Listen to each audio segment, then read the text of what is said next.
The Hangout on air is live. Yep, I just got the notification. Sweet, welcome. Is that the notification that you would have gotten if you were not in on the chat right now, if you were just... Correct, just a subscriber of the channel. Is that because you clicked the bell or just because you just get the notification anyway? I have mine configured differently than most people. Cool. Welcome to What is that noise? Hold on. Okay, so I muted you, Draven, but it's not you that's making the noise. I muted Anne. It was Anne. Well, okay, yeah, because I had the YouTube links still open. We'll be reading the chat. Sorry, Anne. What was that? I had the YouTube video still open on another tab, so I was hearing like both of these live streams, but I fixed it. Okay, yeah. Sweet. So let's start the conversation off with. I'm just gonna give a really quick update. I'm gonna say what. There's a couple things, kind of like basic protocol and business rules. Rules. Some basic things to like touch on. I'm mainly curious for those who are joining, what you think about the pros and cons between what we're doing right now and in Discord. But before we get to that, yes, Toby, I am reading the chat. You are a part of this conversation as much as anyone else. I'll keep my eye on it. It's not like some people's live streams where there's so much going on that they're going to miss things. I won't miss anything. Hell, we'll be starving for something to talk about here in just a second. So join.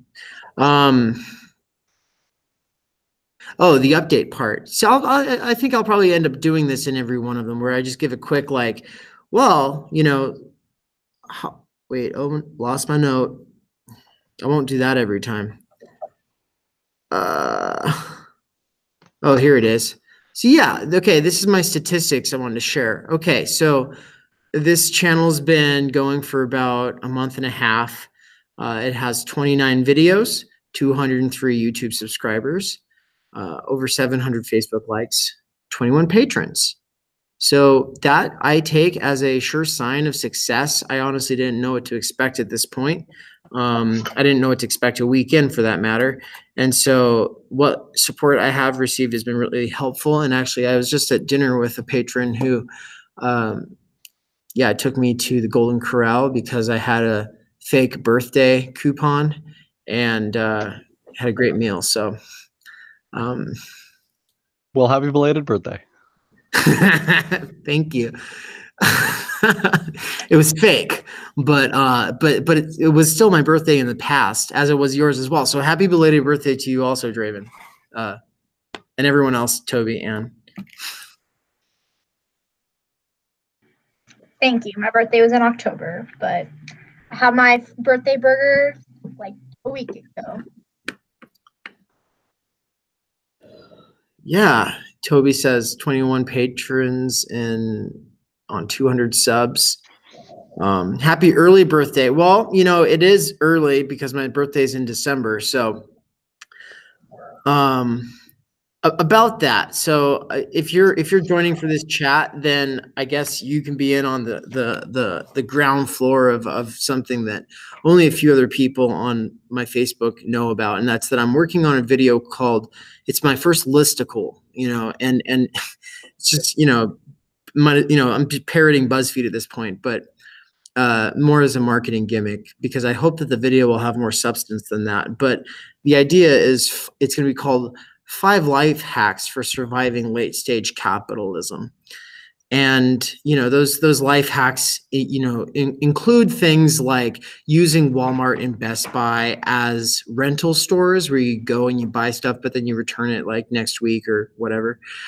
Same thing one of the other ones is making up fake email accounts with Google Voice phone numbers so that they can be validated, and using those throughout the year to have different birthday months for different emails. So you get different free meals throughout the year. So Ann and I had a free Red Robin date last week, and I just had my free Golden Corral all you could eat There's tonight. a book I have. I need to find a copy of it for you because it's similar to something those concepts that you're already speaking of. I can't remember the title or the author. I have a very large bookshelf in it somewhere on here.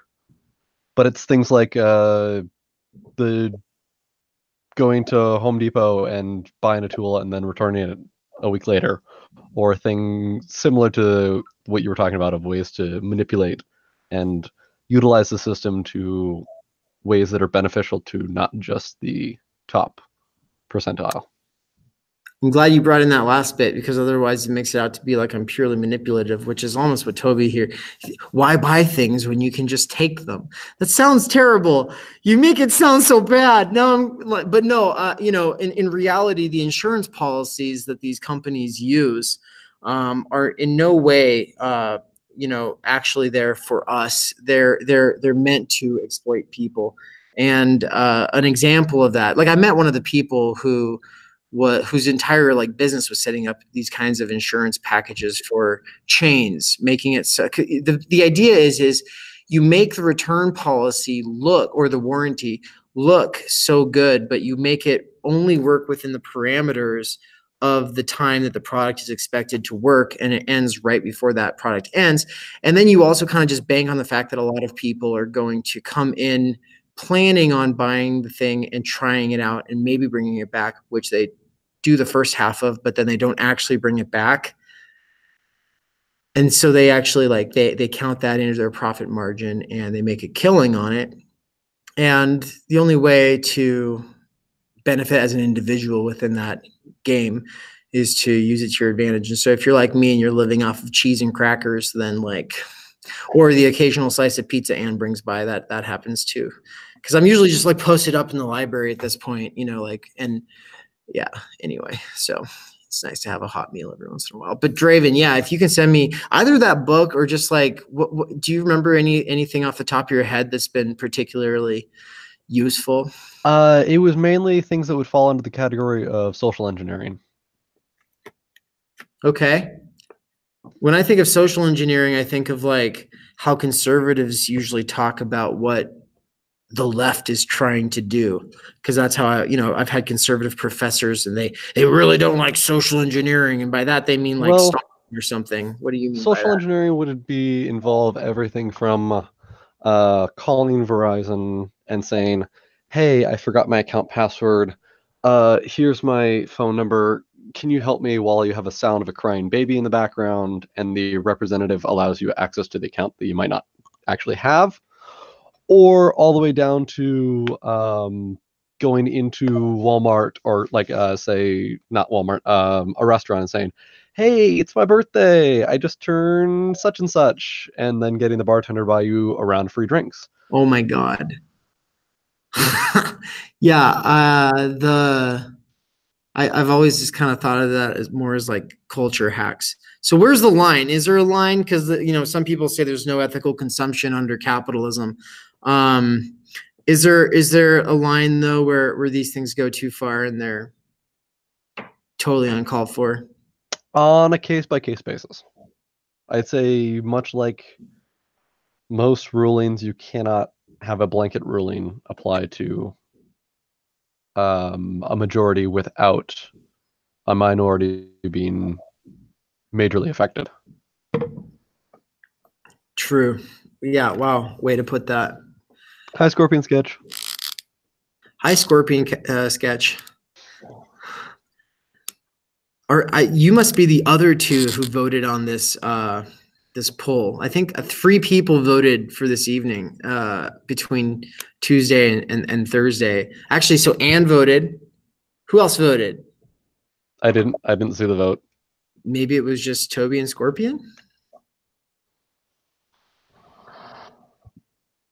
Anyway, so the other okay, so Scorpion, if you just came in, so far all we've talked about is an upcoming video that I'm not in a rush to make because I have to collect a lot of footage, and the footage can really only be gained as I get access to free meals through fake email accounts and fake birthdays, which is all part of the video. But you know, now you're in on the secret at the ground floor level.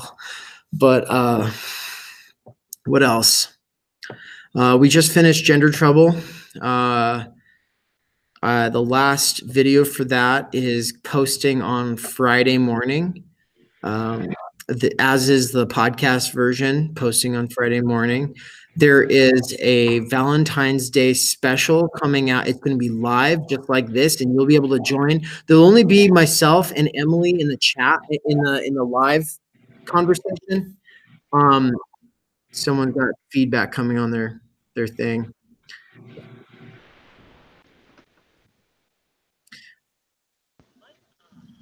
But yeah, I'll be having my first guest on for it was originally for the podcast, but we decided to also do it for video. So basically it's a video chat that the recorded version will get edited, you know, hopefully optimized a little bit and then added to the podcast. So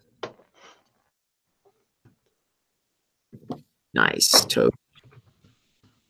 Scorpion, you've been voting a lot.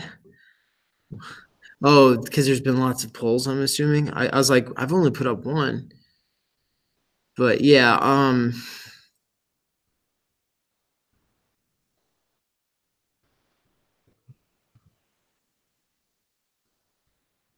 nice. Was that American Johnson?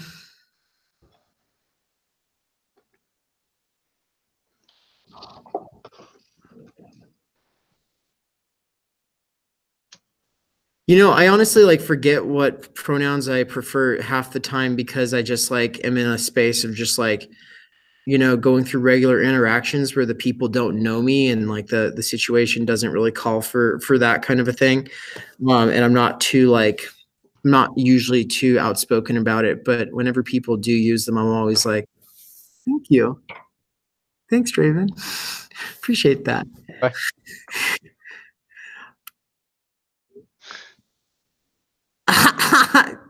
Caps lock keeps triggering. It looks like you got triggered, Draven. Yeah, kind of.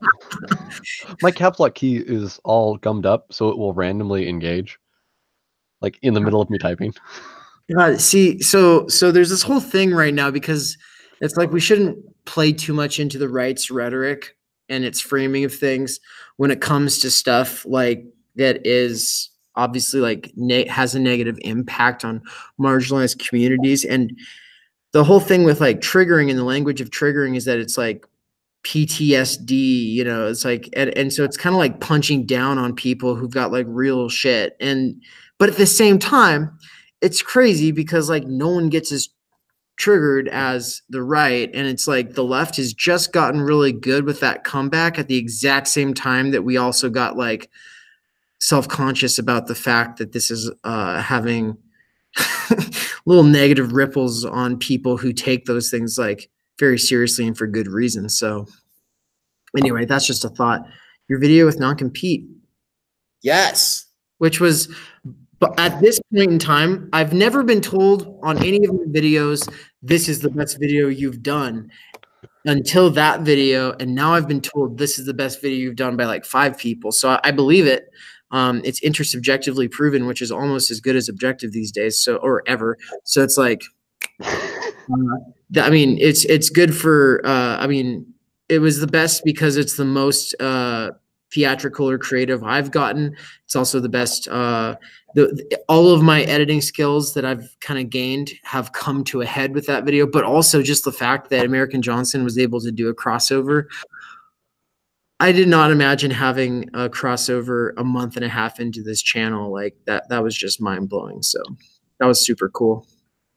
And it was so good too, because he's, you know, American Johnson is probably, I don't know, like, I think that he speaks from the heart more than a lot of people on left tube. I mean, everyone speaks from the heart, but like, there's just something like super, like moving for me personally, like on a visceral level, like he's able to get really vulnerable sometimes, but also like he's creative and fun And I went from being like, I don't know about these puppet shows to being like, I love these fucking puppet shows. I never thought I'd say that, but these are amazing. So yeah.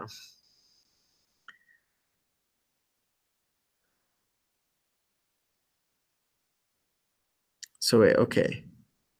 Now, you brought me here. Can you call them offended then? That's something right winger. That's good. Yeah. Yeah, you can definitely tell them that their arguments are coming from a place of emotion and defensiveness, and that they're not being open-minded and they're not being critical. And that's kind of the tack that I've been taking recently for sure, Scorpion. And my letter at Louis C.K. was Scorpion's favorite. Good to hear. Thank you. Yeah, the puppets. I mean, Toby, I'm like, I want American Johnson and Luna to get some kind of like a grant or some kind of large sum of money to do a full-on season of cartoon, production. I don't know if they'd be into it because they're doing, they're doing puppets. But the thing is like everything they've done is so easily adaptable into like a real children's show that would be like, yeah, it's awesome.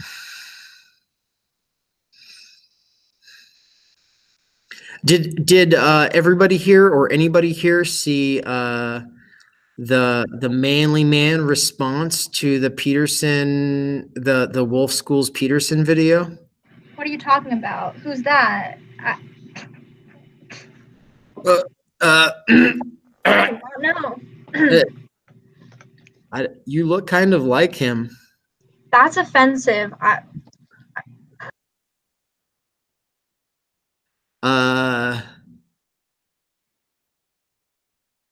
Yeah. Americans like on this totally other, I'm going to bed when he's waking up, basically.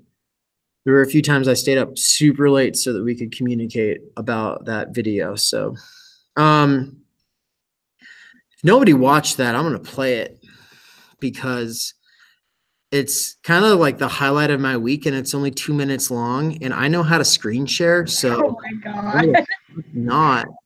So Ann, do you want to explain to everyone what it's a response to while I get it queued? Yeah, sure. So I feel like Scorpion and Toby might not know about the JPCon thing in general. So okay, yeah. So background information. So Dave and I are students here at Boise State University, as seen on my hat. And in October, we had a conference responding to Jordan Peterson, pretty much. And we had a bunch of breakout sessions, and we had Richard Wolff and Peter Rollins come and give like big keynote talks. And so Richard Wolff gave like a big hour-and-a-half talk, which we edited and posted on YouTube. It now has like 75,000 views and a ton of comments. And like half of the comments are questioning Dave and their clothing choices that they wore to introduce Richard Wolff, and basically being butthurt and like, why is this dude wearing a dress and things like that. And then the other like majority is like these butthurt capitalists saying, like, trying to defend capitalism. And so we had just Dave and I had just filmed the last part of the gender trouble discussion, and I was just like farting around making fun of these types of like manly men pretty much. We ended up getting some footage and filming me basically like making fun of the people who make these comments. So yeah. Oh, Jesus. I fixed it. Now you don't have to see that, right? Yeah. See, everyone's on my screen now? When your microphone's the one who triggers, yes. Okay, so everyone else mute yourselves just for a second. I don't want you to mute yourselves forever, just for a second. So really quick, right here. So this is the organization we're part of here. This is the New Symbolization Project. 76,000 views. Right on, right on. How's it going? Yeah, how are you? Awesome. So custodian working right now. Anyway, so 76,000 views. 649 downvotes. One of those we're going to find out about in a second. What's this top comment? It looks like it actually got pinned by NSP. This manly man made a serious response. Let's find out what that is. Okay, I'm gonna go ahead and turn the volume up on this. And I'm gonna check the chat before we play.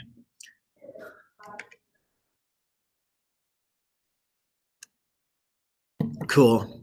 And that's awesome. Wow, from the Libertarian Right. Awesome.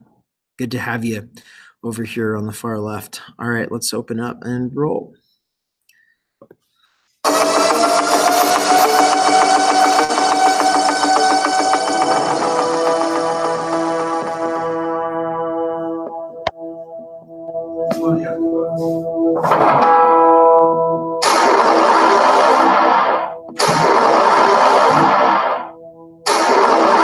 Capitalism?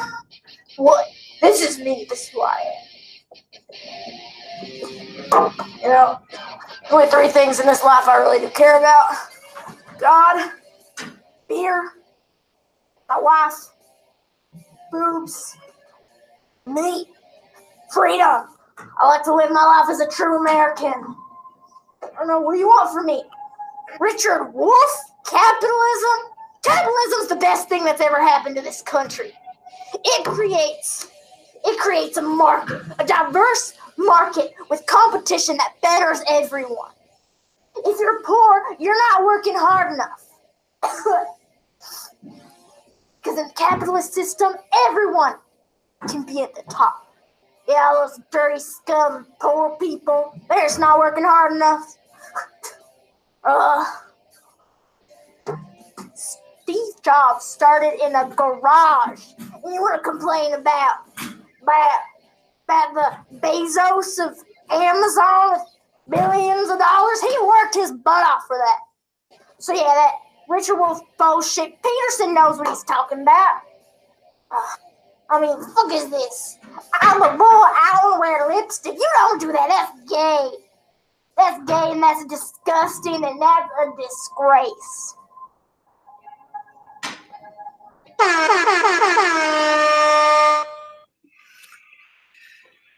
Whew.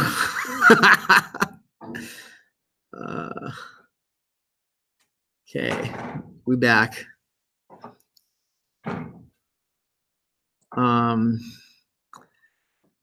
There's two things that just like get me every time, and the one is that that everyone can be at the top line is so reminiscent of when Sacha Baron Cohen pranks Bernie.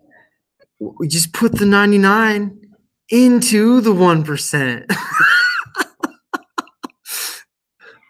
Yeah. The other thing is that there's like it actually like comes through in the acting. I don't know if you did this on purpose. This was such a spontaneous improv thing. This wasn't scripted or whatever. Anne was just at the studio and I was just finishing up with something else and she was just doing that already. And I was like, I'm going to record you doing this if that's okay. And, but something that came through, I mean, just with the acting is like, just like when you actually hear this from someone and it comes across angrily, it's like that pain and that anger of like having worked your ass off for what you have earned and feeling like elite people telling you that you're wrong when you know that they didn't really have to work for what they have, right? And like that's like, at least in my own upbringing around conservatives, you know, like there's a lot of that sort of class resentment there. And so it's like, and I felt it, you know, working night shifts, grocery stores, working construction, stuff like that. And then like being around like movie stars, I'm building their houses for them and stuff like that. And just being like, fuck these people, you know, but still being basically at the time, like more or less conservative or libertarian. So there is that, like, it's like that half class conscious thing going on, but then it's used, it's weaponized, turned the other way, you know. Speaking of, do you need me to get out of here, or am I good to be in here for this? I'm just doing a video chat. It's okay. It's okay. Awesome. And what time does it close? 11. Sweet. All right. Cool. I've got time. We've got time.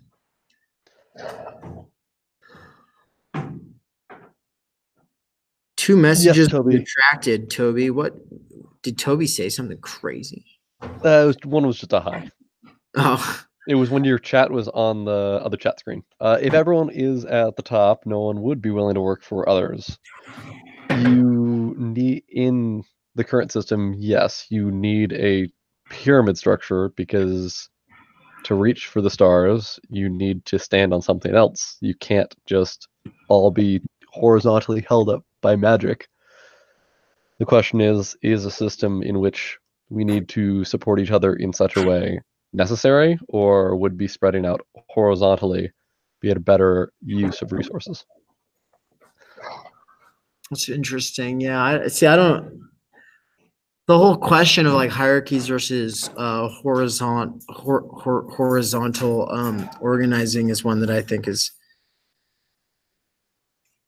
interesting, right? Like the more libertarian or anarchist you are, the more anti-hierarchical you're going to be. But then there's also the more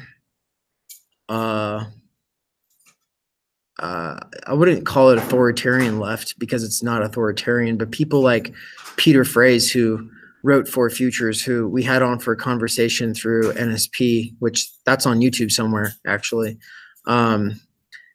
You know, he said, you know, in that book, which is short and wonderful, and it's on Audible if you're into listening to books, and it's very listenable.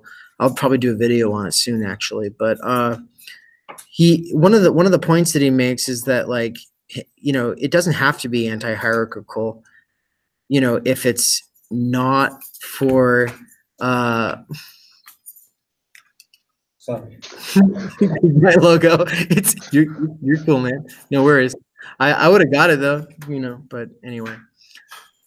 What was I saying? Oh, just that, yeah, you can have like a hierarchy.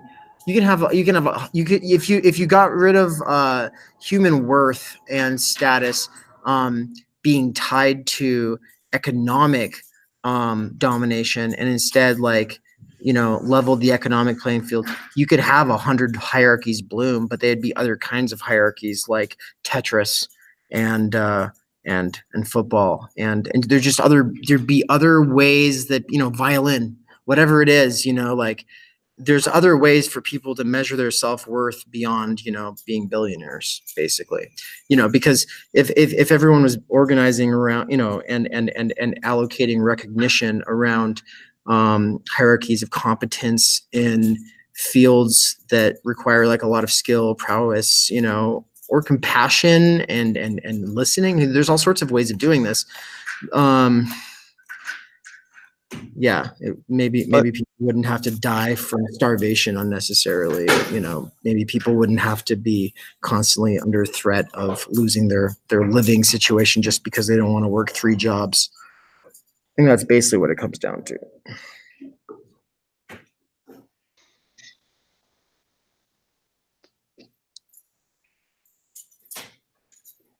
Witchcraft and anarchy use magic to reach the stars. Hey, there you go. You just need magic. That's the supports that you're looking for, Draven. Callie, welcome. Yes, welcome. Awesome, thank you. Yeah, Callie probably stumbled on the channel like this week, I think. Like the channel's small enough, I still see everybody's comments and likes and stuff. So it's like if someone's going through the au revoir, and I don't know how to say over, and is like clicking on things along the way, it's like, yeah, cool. Your feedback's been really helpful, and you shared a couple things that were awesome. So thank you, Callie. It's about unjust hierarchy. I know that it's difficult to define. So yeah, every great karate master has had a teacher. Right. Like there was a time when I felt like that was a controversial thing to say, what Toby just said.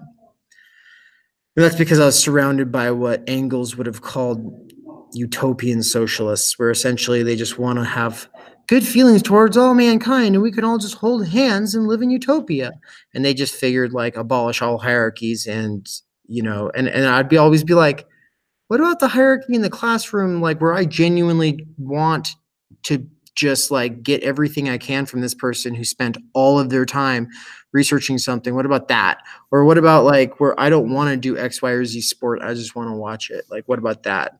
like, and like, because that's a hierarchy of recognition, and that, to you can get into the attention economy and how that's played out under capitalism with Peter Coffin's work, but human recognition goes deeper and exists before capitalism. Just the attention economy is kind of parasitic on it. Understood. Gotcha. Yeah. Have you, Draven, watched any Peter Coffin on the attention economy stuff? I have not. No. Cool. Yeah. One of the things that they talk about a lot is that is the attention economy. So, with the old, with older renditions of capitalism, because at this point it's been through at least 4 phases. In the earliest renditions of capitalism, the most important and like stunning like breakthrough that Marx makes is the labor market, and thinking of labor as a commodity within a market, and how it, if it's going to be a commodity within the market, then it follows the laws of commodities, right? And the laws of commodities show us certain things, like how human labor is necessarily going to have to be underpaid to create surplus value, which is profit and stuff like that. But later it's, with the rise of the internet, the attention economy is actually more forefront. It's not any less relevant than labor, but attention has become one of the newest, hottest commodities, because all of the biggest companies in the world right now are making their money off of our attention and our clicks, and really that's because of data, that they're collecting, so that they can. Gotcha. Yeah. Yeah. But it creates a sort of toxic atmosphere, because people come to, platforms that are supposed to be about education, like YouTube, but they come to those as entitled consumers, and as entitled consumers, they're really just looking for confirmation bias, or confirmation for their biases, and that's why, instead of communities, which YouTube says it's selling, or what social media says it's kind of giving you, instead of communities, it's validation gangs. So I'm like halfway through that book right now, but you can just watch their videos too. You don't have to read it. So attention economy is analogous to advertising. Yeah, advertising. Yeah, exactly. Advertising. Would you say that it creates the attention economy? I don't know, because there was it's interesting, because like television with advertising existed before. And so really quick though, Callie, the reason you can't give a super chat, which by the way, thank you so much, that means a lot, is because I am not approved. I think that I have to reach like 10,000 views and like 1,000 subscribers or something before I can be a YouTube partner. And I'm about like 10 really good videos away from that. Basically, it'll probably take a year to get there. So, I mean, tops, maybe a couple of weeks. We'll see. We'll get to there. Yeah, we'll see. I want to do this video about like mega hats. Like that's what I've been working on for the last couple of days. I don't want to talk too much about it, but I also am like having a lot of second thoughts, because there's just been a lot of stuff that's happened in the last couple of days that's making me think about like, how am I communicating, and how does the desire to get people's clicks like play into, how does it corrupt the art form? Like how do I go from being like, I want to educate people and empower people with concepts that liberate, to being like, let's do something that's gonna be controversial and get a lot of hype. Like, but the question then goes to, can you attempt to inform the populace about a system without utilizing the elements of the system? Right. Yeah, exactly. And I've actually, in comment sections, a few people have called me out like, oh, hypocrite much, you're totally just like writing on the backs of other people's hard works, that because people like Jordan Peterson or someone who I might be responding to totally didn't do that too, but whatever. But it's like, and that's kind of my response is like, well, you just clearly don't understand like the system, and how you will be irrelevant if you do not like in some way work within it. But goddamn. Let's see. There's lots of, hey, now that Callie's here, there's a lot more action going on. Okay. Oh, there's a few. Okay, I haven't been keeping up with this super chat, or not super chat. I haven't been keeping up with this since I saw that comment though. Coffin does awesome work. Attention economy. It's valuable to get attention. Under capitalism, it has been commodified greatly. You can't see God church merch without attention. You can't see God church merch? Well, what is God church merch? I've never heard of God church. Oh, you can't sell God church merch without attention. like you can't sell a product without getting it out there to people know about. You know, that's actually a challenge that, like, you know, you could be like, oh, hypocrite much. And then like the leftist is like, actually, we understand structures and systems and like how you are necessarily embedded within them. But that's an argument that could be useful for like a highly religious, you know, kind of fundamentalist type. Be like, why do you have to advertise? Why won't God just bring you the people? God should bring same the reason that people online. Same reason that people believe in predestination, still look both ways before crossing the street. I think they're just they don't truly have faith. The exactly same reason.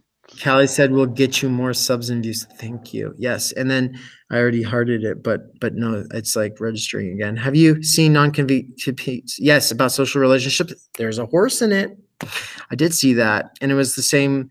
Do you think that he did that on purpose? Because everyone was like, oh my God, Ollie was riding a horse talking about parasocial relationships, and here American is in front of a horse. Do you think that was on purpose? I don't know if it was intentional or not, but it was genius. Because he and it looks like he lives, you know, somewhere like where I've lived before, you know, the nature that he was in, the kind of field he was in. I was like, I feel like I grew up there. But yeah, parasocial relationships. So actually, you know, okay.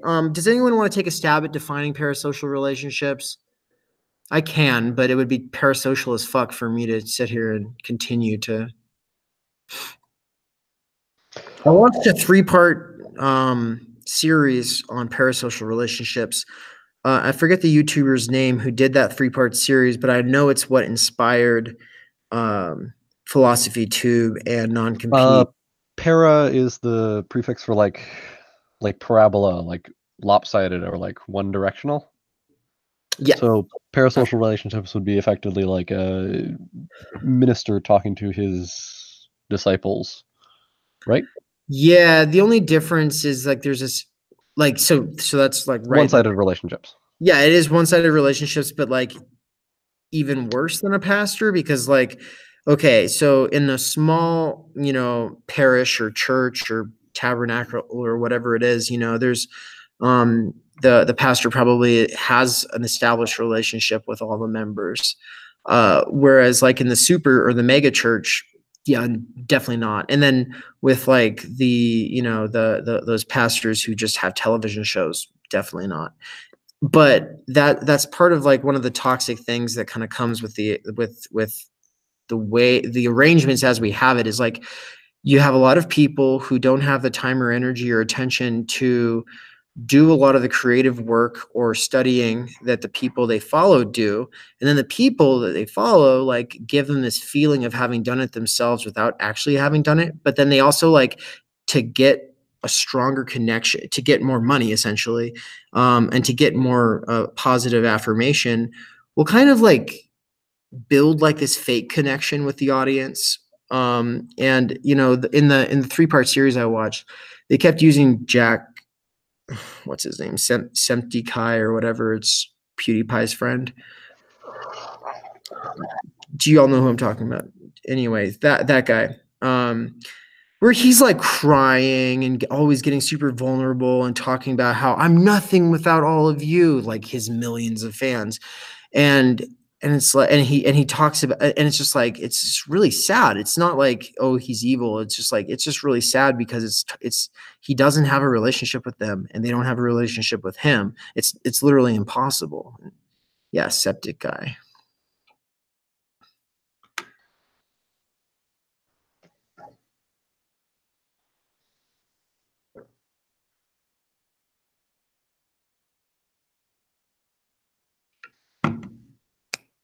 Yeah, I knew he lived in Vietnam. I didn't know he lived in South Carolina. Okay, before that.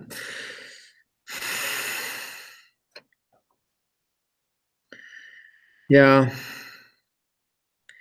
Yeah, well, and parasocial relationships get to their worst when you have people like climbing up over the fence being like, "Hello, I found your house. Let's hang out. I know we'll be best friends now," you know. And the poor YouTubers are like, "Don't do this. Why are you coming to my house?"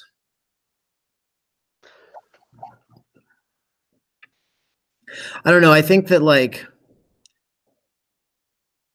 yeah, there's examples of it where I think people are kind of grasping at straws or yeah, there's kind of like this problem of like it's like it's hard, you know, and you get this from Lacanian psychoanalysis especially. It's like can you really have a relationship with another person? Can you ever really know another person? There's this aspect of, and it's not just Lacan. It would be like Levinas as well. Like there's like this what Levinas calls the infinity of the other, like the fact that the other person is always transcending your grasp. Like there's always something about other people that's beyond comprehension.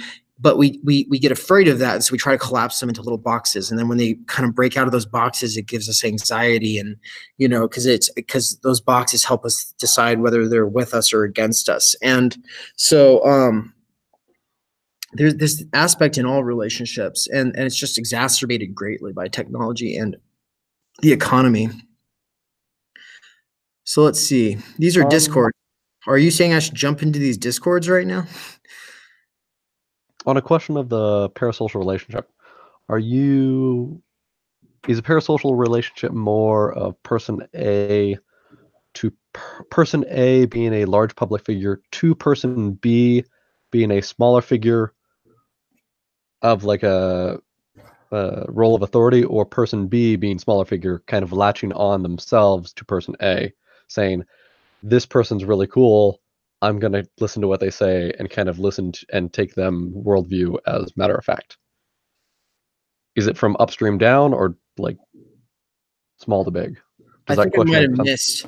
I think I missed the second. So I got the second part, right? So it's like, you know, I think, you know, we all kind of play into cult of personality a little bit where, you know, we kind of take, I trust this person. I expect that the work they've done or the thinking they've done on this matter is like better than my completely uneducated or like my uncle's uneducated opinion. So I'm just going to go with it for now. And so you kind of take it on authority.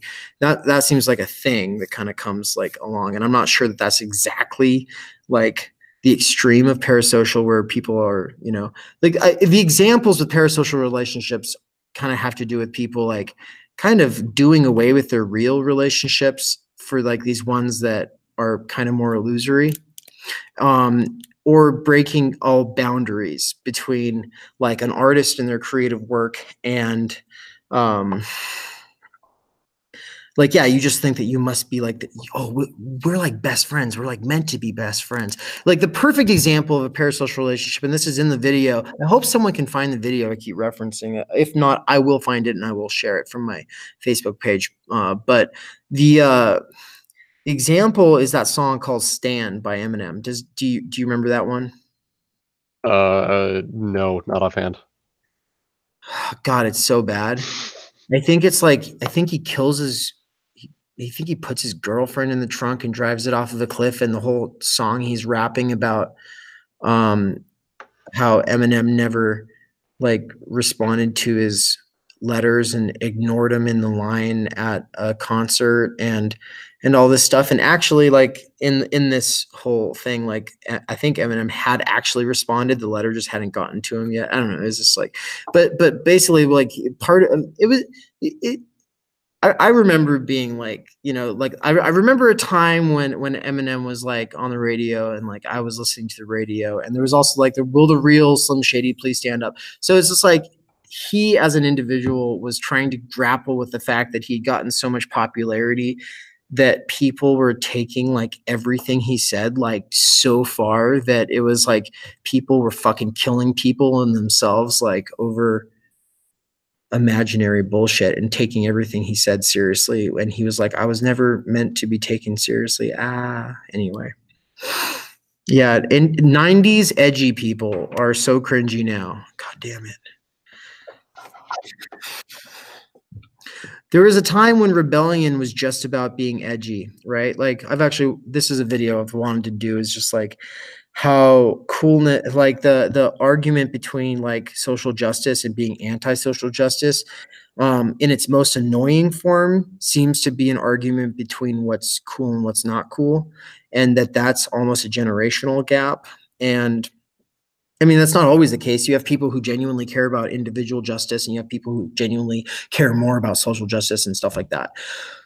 But there's a lot of people who come into being an edgelord on 4chan or being an SJ on Twitter because they think it's what the cool thing is right now. And so like they're not like committed to truth and justice and truly being uncomfortable and like really working through like difficult things. They're just kind of there for like they want to be cool. And so the problem with arguments about what's cool and what's cringy is that those are aesthetics that are based off of your subjective understandings of things. And like, if you're in the 90s, coolness is indifference, generally speaking. Whereas if you're in the, post MySpace era, 2018, it becomes more of like, no, genuinely giving a shit, because indifference made sense. Indifference and shock were both cool when there was an ad hoc moral hegemony instituted by the family values conservative, the new conservative, like at the time thing. Like there was a time when shock had shock value, because parents were like burning Harry Potter, and they were burning Godsmack CDs, and they were burning Tupac CDs, and they were like, you can't listen to that. And then Eminem came out, and just like they had meltdowns. And so like the thing to rebel against back then was like, it's like you were really like fighting a fucking war just by having parental advisory on your album. Like that meant something back then. But like, and so like the Chappelles and the Eminems and the Guars and the Marilyn Mansons and like shock. But the thing about shock is that it slowly like fades, and like people become desensitized, and so it loses its power. And so if that's your main shtick, you're gonna lose ground over time until you just have a few diehard fans left, but the splashes that you were getting of attention, like that just fades away. And then you're kind of just like this person who keeps trying too hard, which is, I think it happened with Eminem. I think it happened with, a lot of these people though. And I think it's going to happen for the anti-PC, anti-social justice community as well, because they're doing the exact same thing. And coincidentally enough, and maybe it's not a coincidence, they're being funded by the conservatives who have all this resentment about having lost the last culture war. And so here they are trying to be like, oh, you care about things and you think that our status quo is wrong? Well, you're a snowflake, and it's like, so then we're going to say racist things to like piss you off. And it's like, well, that'll work for a minute, but we're all just going to start rolling our eyes at some point, and then we'll get old enough to guillotine your fucking shit, Yeah. Your head. Your shithead. All right, let's check the chat. Not all parasocial relationships are toxic. Is this an argument that's happening? No, I think it was more discussion. Cool. Not that arguments are necessarily bad, but okay. Yeah, the need to feel validated, that's a big thing. I feel that. Like, I'm like, damn, my tweet should have gotten liked by everyone. Anyway. It's such a weird thing to like to feel and then be like, I know what this is, but I still feel it.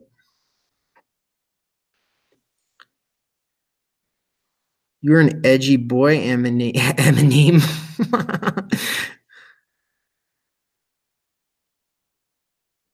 Like my fondness and support for a Twitch streamer, even if they haven't had a chat with me. Yes. Oh my God, Twitch is such a good example. I remember the first time because I was really into gaming for like a hot minute, sporadically. Several different times I've gotten really into gaming and then like pulled out because I can't go all in and stay all in because my whole life will just become about that. And Welcome to my when life. when I left, like the last time I was really into games was like WoW and Call of Duty, and then I was just like out, right? And then the next thing I know, there was like this Twitch thing, and I was like kind of just like seeing other people into it, and I was like, so wait, you're just telling me you just watch other people play games? What? Yep. They're like, yeah, people are making a living doing it. And then of course we all found out about H Bomber guy. For me, I found out he was doing it like when he was doing it. I didn't know ahead of time because I'm not a patron plebe that I am, broke ass that I am. I didn't know that he was doing it until like it was already happening. And then I didn't have a chance to ever tune in. I just kept finding out because I was working on a video project and I just kept finding out things. I was like, oh my God, he's been playing Donkey Kong for 13 hours to raise like money for mermaids, which if for anyone who doesn't know is a trans rights nonprofit in the UK. And I just kept finding out more information like incrementally. But you've seen the level up for children, right? Yeah. And so the big marathon things that they do. Yeah. Did you hear about how much he ultimately raised? How much H Bomber? No. Oh my God. Okay, so he played for 57 hours and 43 minutes. He played Donkey Kong for 57 hours and 43 minutes. Yep. And he raised, I think it was like $260,000. Yeah. Yep. Sounds about right for those. Yeah. I don't know if that sounds about right for LeftTube. That's pretty. No one's ever done anything like that on LeftTube, I think. And it was like a spite play. Oh, 340,000. Yeah. Yeah, I watched his speed running is amazing, and here's why video too. So yeah, that's really cool. Speed running is actually a really cool way of thinking about everything.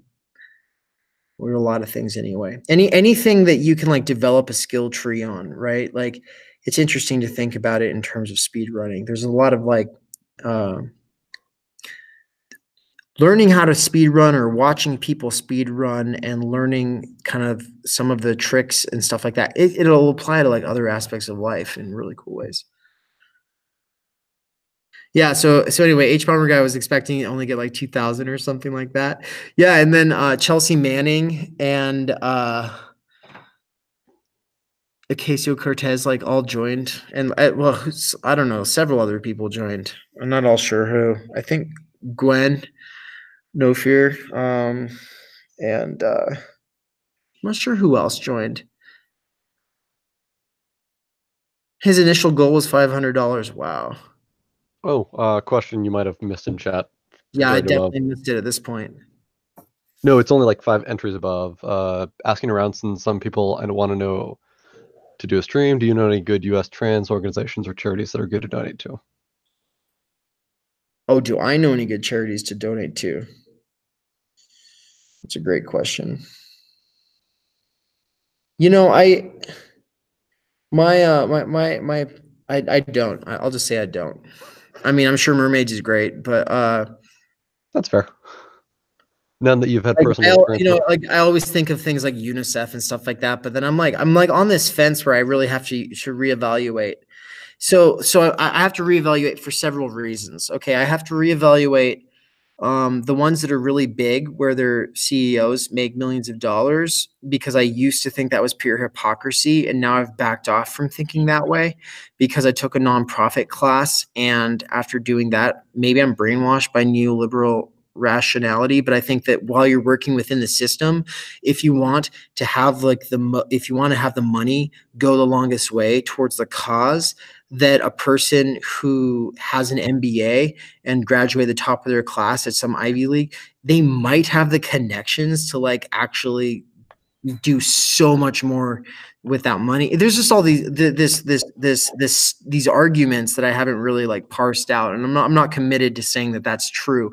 But I used to completely write off things like the American, like the Red Cross. I used to completely write it off as like, well, I mean, there's other issues there, like their homophobia, I think, right? But the question, like the general statement of they can't be doing good, or they can't be doing good for the nonprofit if their CEO is raking in the dough.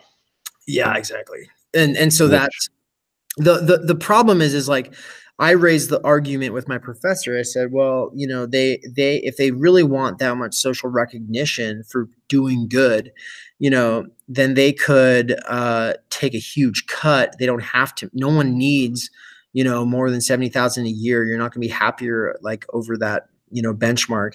And his response was twofold. One is that they're taking like a 2/3 loss in like what they could be getting paid if they were in the for-profit world. And on the other, so they're already making this huge sacrifice. But on the other hand, which I don't buy into, but on the other hand, they're in a shitload of debt because you don't go to a school like that and get that kind of degree and build those kinds of connections and not be in a shitload of debt. And so here they are, they look like they're upper class, but they're actually in so much debt that if they weren't making that kind of money, then they'd be buried. And so it's like, I don't know. I'm not close enough to that situation. I've done no research of my own. This is just why I'm saying it's complicated for me now. But then there's the other side of why it's complicated is also like there are Band-Aid solutions, and then there are, you know, actually like going after like systemic causes for the kinds of problems. And you know, it's like, yeah, cancer research will always be good, but like what kinds of cancer research, or like, you know, what are the most effective ways? Those are all things where I just feel grossly incompetent to speak about. What does everyone else think about good charities besides obviously my own? Personally, I try and go with a charity that is locally operated. So yeah, so that you know what's up. At least where I am, I can go to their buildings and either donate time rather than donate just a blank check. That way I know exactly what the effort is being put into. Does that make any sense? Yes. Be it standing around and collecting canned goods while people are entering a big Christmas light display, or going down and petting cats at the no-kill cat shelter just to keep them like entertained. Right, or there's this thrift store down the street for me where all of the profit goes to the Humane Society, right? And that's cool. And I know a guy who started volunteering there. That's great, right? I also like am a huge fan of, I guess if we're gonna go local, like the Snake River Alliance is really cool. That's here in Boise. They focus on a lot of things, but one thing they keep a lot of tabs on are how the government, working with private contractors, might think about dumping nuclear waste in like our wilderness here, where it's going to get into river water and stuff like that. And so, yeah, I mean, those kinds of things. That's just like an all around important, you know. I like this. I like the kind of project I like is where it doesn't matter what the political or economic infrastructure will be; it'll still be necessary, right? And there always have to be watchdog organizations and people who look out for fresh water and stuff like that. Yeah. Yeah, and so Toby's right. College is a class gateway, even for nonprofits. Oh, dude, well, what's the difference between a nonprofit and a for-profit? Besides the fact that the people working in it take a pay cut for the gain that they achieve in social recognition and status, for, you know, the sacrifice that they're making for that pay cut. And the you know, for it to be a nonprofit, it's supposedly supposed to be doing some good, but I know lots of churches that aren't doing any good at all, and they're definitely not for profit. So, God, yeah, and you know, almost every, it's like the 1% definitely, they all have like their own foundations and their own charities that are most of them political organizations. For funneling money into other things. So only nonprofits. I'll donate to the Humane Society and LGBTQ plus organizations. You know, one of the things that really fucked me up, there was a point when I decided to start friending people on Facebook who I didn't know, as a sort of social experiment. And but you know, with mutual friends still, not just complete randos. And so this one person, a few mutual friends, the only reason I don't want to talk about this story is because I don't remember what country they beamed in from, and that makes me feel like a dumb American. But a young man from a country in Africa, from a literal village like hut, like, okay, well, I didn't know that yet. He just befriended me, struck up a conversation. You know, he had like, you know, we were just talking back and forth, and then like video called me. I answered, and he's with like 15 children that he says are his siblings, and they're like the cutest people, and like they're saying hello. They're all like hi and all this.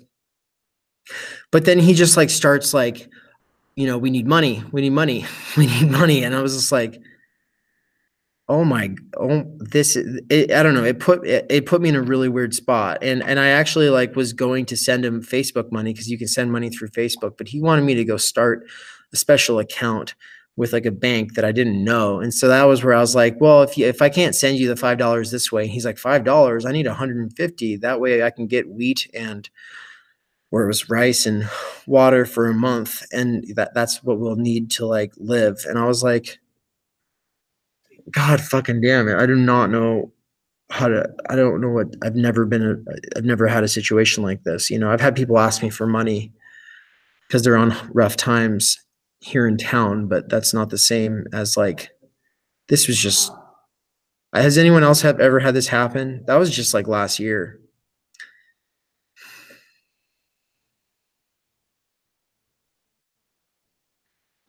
Yeah, Callie asked two people on the stream are Draven and Anne. So Anne lives here in Boise. Draven was here in Boise like a few months ago. That's when I met him. So, but everyone who's a patron got a link to join the chat for the video chat if they wanted to. And Callie, I'd be happy to share that link with you as well if you want to hop in on that. So.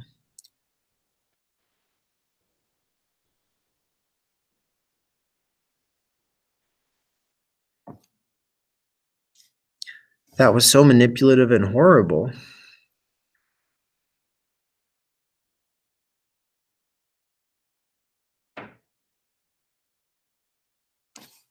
Yeah, and Callie, you're on the money with like, yeah. So I don't know. As a leftist, you can't lose sight of the systemic structural things. But then there's also like this aspect, and you're not saying that there isn't, but I've just been starting to feel more self-conscious about the fact that it's like it becomes a sort of bad faith like write off of what you can do as a personal, you know, at a personal like level. Like there is, you know, so I still the language of responsibility has a little bit of it matters to me a little bit still, right? So mainly just as like a question, mainly as a problem. What am I responsible to do? You know, in a situation when, you know, someone's starving to death, it's like I do feel like if you know that they are, like, to help seems necessary. But like there's just like there's this abyss of like, okay, you wanna look at the systems that are producing the problem. You also want to help people. You think you can do both, but where do you put your energy in the most effective way? That's what is Rule 303. Does that relate to what I'm talking about right now? Oh, the African guy asking for money, I wouldn't say he's manipulative.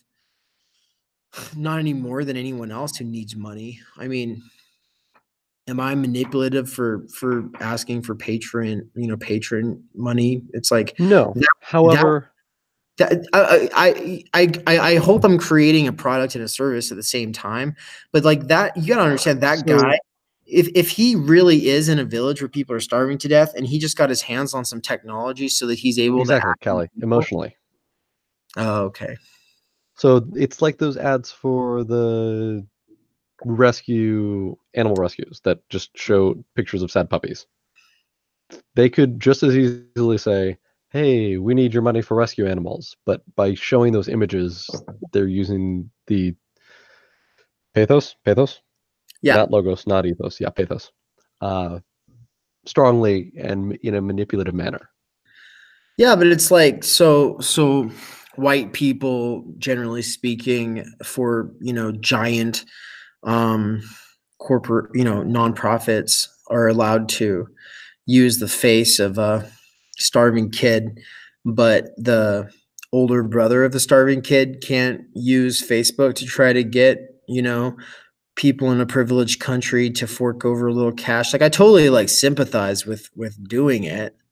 And it's like I wouldn't call a homeless person who asks for money and tells you they're on rough times. I wouldn't call that like emotionally manipulative, even though it clearly, in a certain sense, is affecting me at a visceral level if I'm not completely closed off to it. And it seems like, it's healthy to not be completely closed off to it because, yeah, but everyone gets like overcome by compassion fatigue as well. So.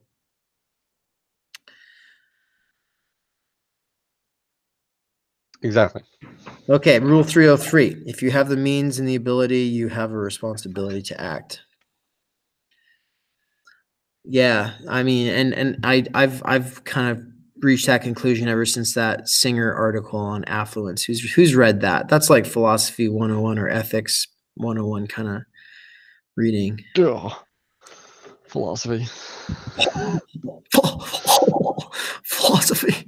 Has anyone? Okay, so I'll just. It's the classic essay at this point, where he tells the story like he just says, "Let's do a thought experiment," because people say you're not responsible to help other people. They'll make arguments kind of along those lines, and then he just uses this thought experiment. Imagine you're walking to class. Maybe you have to teach or something, and you see a drowning child. Like, are you responsible to save that child? And like a surprising amount of people, usually they have strong political commitments, will say no. And I know that. And honestly, I think that normal people would say yes, but people who study philosophy, who have strong political commitments, who might be more libertarian, they say no because they don't want to believe that there's such a thing as positive moral compunctions like that are real. They want to argue that those are like, not real, because otherwise then we'd have to think very seriously about broader issues that are affecting other people in other countries and stuff like that, because the implications kind of branch out. Because the arguments about like, oh, the only reason you actually have to save that person is because they're close to you. But then like, okay, well, if they're further out, is it really just the bystander effect we're all playing into that makes it so that nothing gets done? Because the bystander effect is where something bad's happening, but you don't feel like personally like you need to do anything because you think other people will do it. And if you don't think anyone else is going to do it, then you definitely don't have to do it because no one's doing it anyway. So.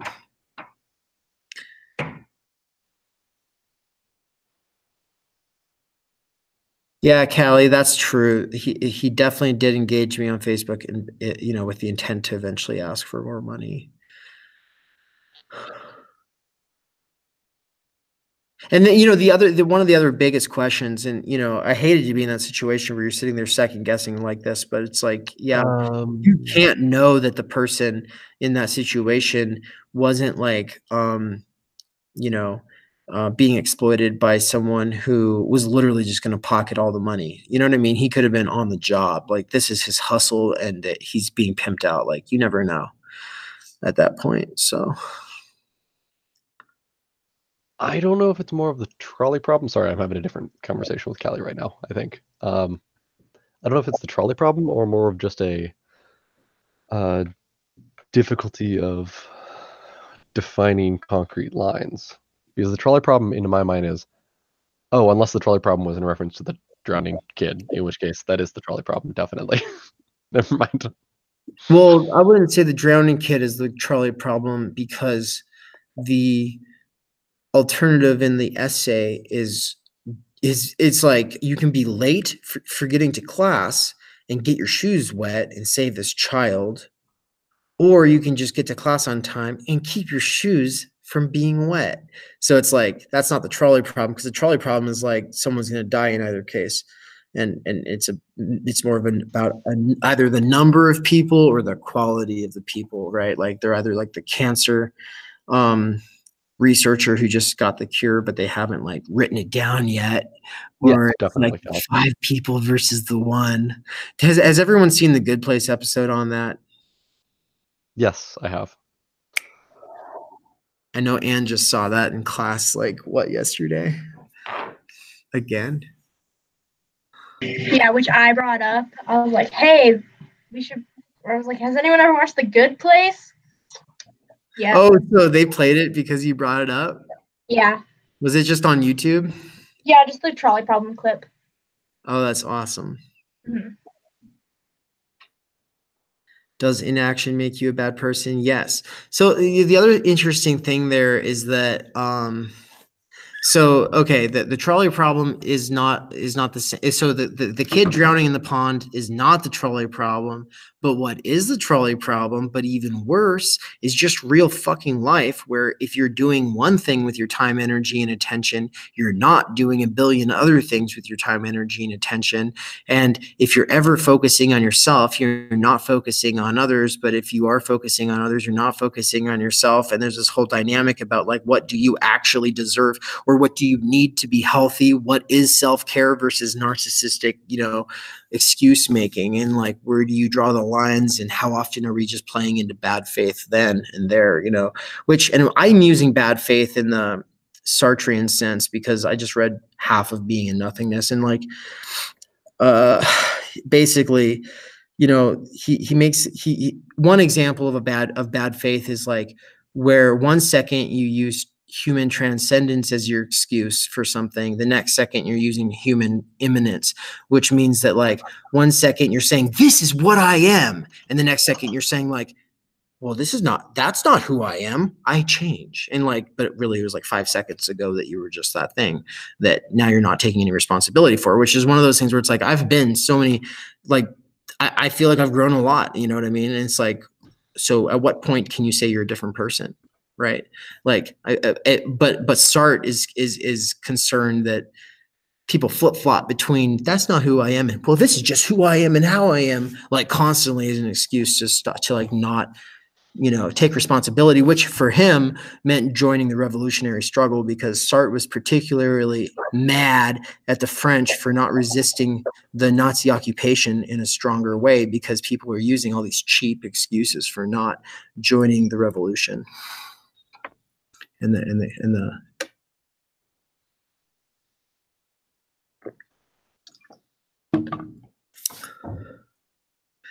Yes, okay. Saving the drowning kid is definitely an easy way to apply Rule 303.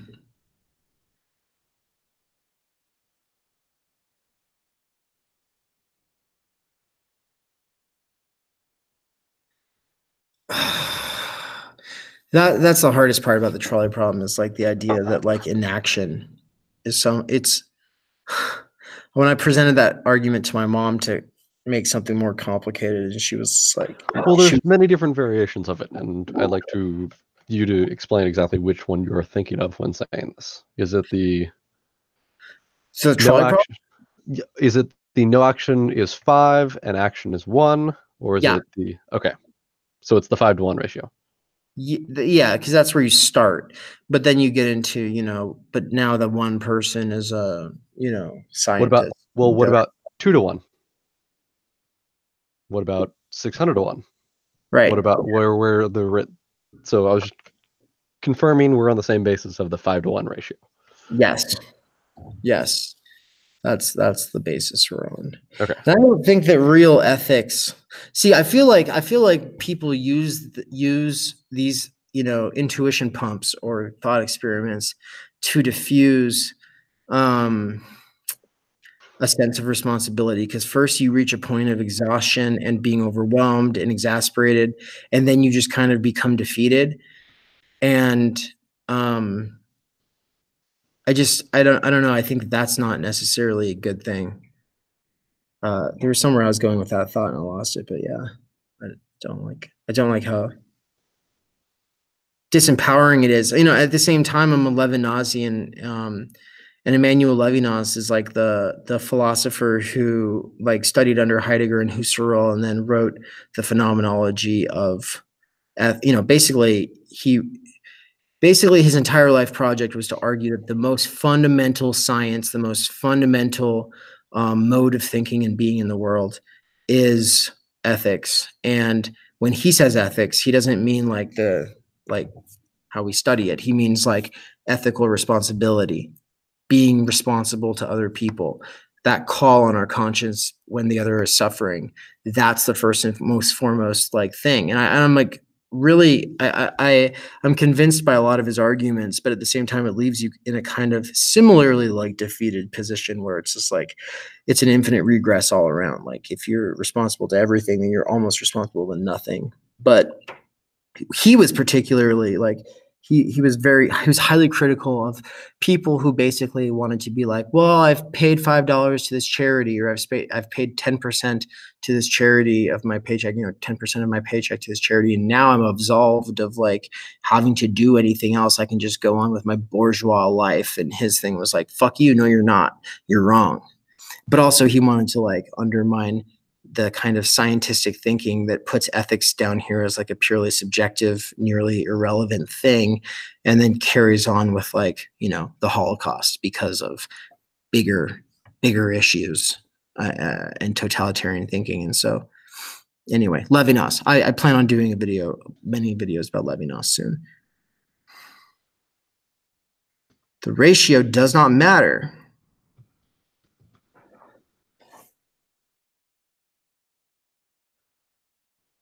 Well, multiple studies agreeing with what idea? I'm sorry. Does someone want to be okay? So I can't talk without like falling behind now. I thought that this wouldn't happen, but there's like there's a lot going on, isn't there? Actively engaging, yeah.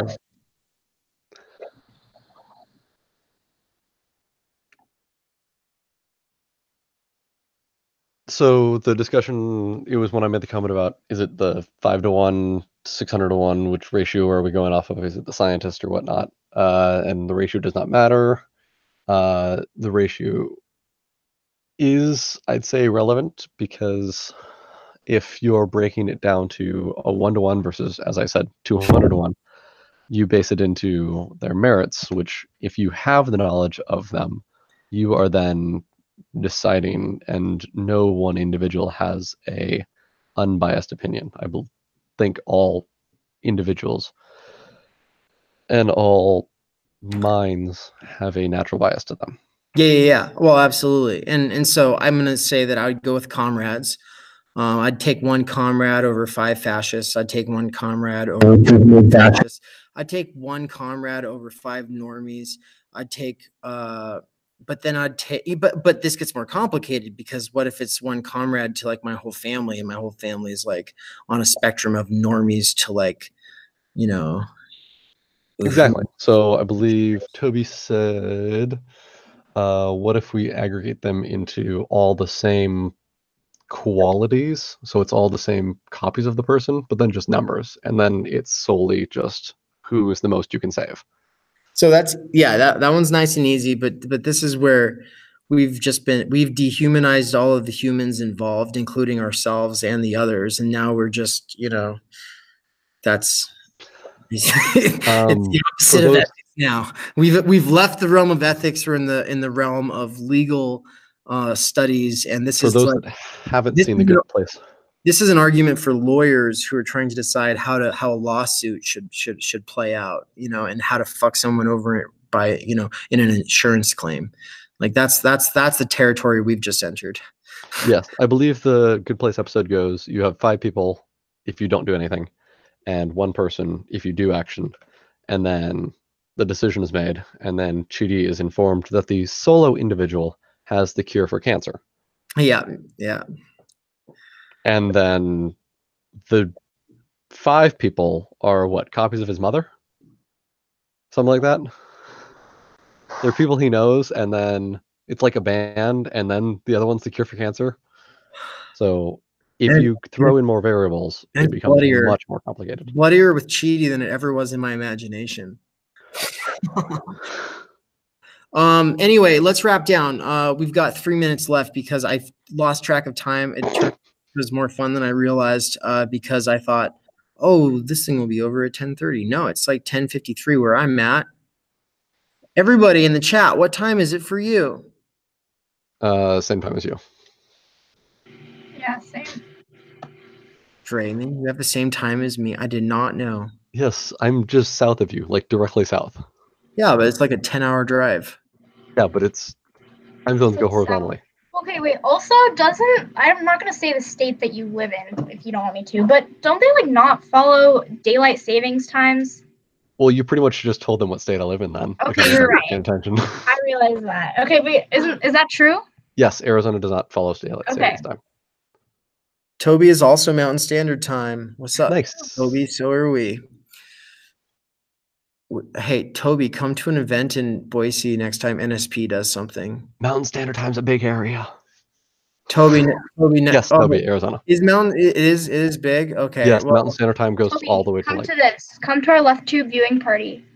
That's next. That's the week after next. Yeah, the 7th. Do you have a Twitter as well? You're at Boise State. Yeah. I have a Twitter. I today was my longest series of tweets I've ever done on that account. But anyway, okay, I feel bad. The custodians are shutting down here. I feel like I'm one of those I'm probably the only person in this building, and you know how you feel like if you have a conscience and like people are trying to shut down and you're still in the room. It's bad. So I need to go. Cool, Callie. Wow, 10:53 is late. Wow. Oh, hey, Scorpion. Why does it keep saying messages are held for review? I'm sorry, everyone. I didn't realize that messages get held for review if I was like letting everyone not get through. Oh yeah, Callie, when you tried to share the Discords, I didn't approve them. Okay, I've approved them. So if anybody wants to see those Discord links, they're way up there. Oh, because links need to get held. Yeah, I forgot. You could Control F and type Discord, and it would bring up both those links like immediately. But anyway, this has been great. Appreciate it. It's nice just to hang out for a little bit. And it's Callie. Callie. Like, I don't know. Or was that Draven? We'll say it was Draven for now, just All right. Good chatting with you. All right. Yeah. Good chatting, y'all. Okay. Peace. Take care. Goodbye, everyone.